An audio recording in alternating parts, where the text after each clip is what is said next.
The all-new 2024 Mazda CX-80 has been spotted testing in Europe ahead of its global debut later this year, bearing a striking and unsurprising resemblance to the smaller Mazda CX-60.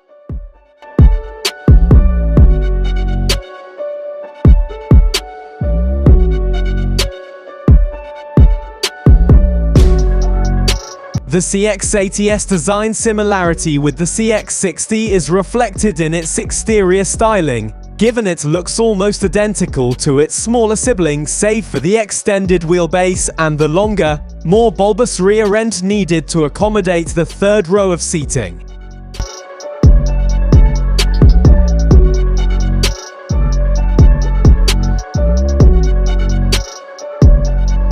From all other angles, besides the side profile or rear three-quarter view, the CX-80 could well be mistaken for the CX-60, and that trend is more than likely to be replicated both inside the cabin and under the bonnet, with the two SUVs likely to share cabin designs and powertrains.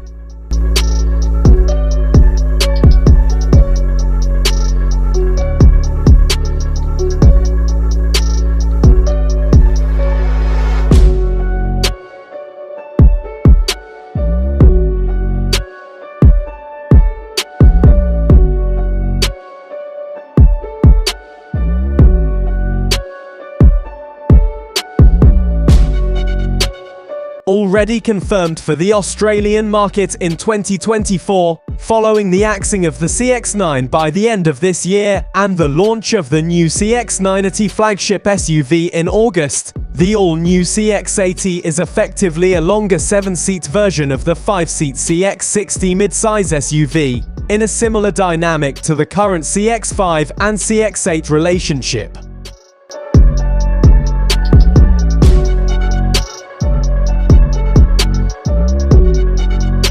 All of Mazda Australia's transverse-engined, all-wheel drive large product group models will feature the same 3.3-litre straight-six turbo petrol and turbo diesel engines, plus the 2.5-litre four-cylinder plug-in hybrid system that briefly held the title as the most powerful Mazda production powertrain to date.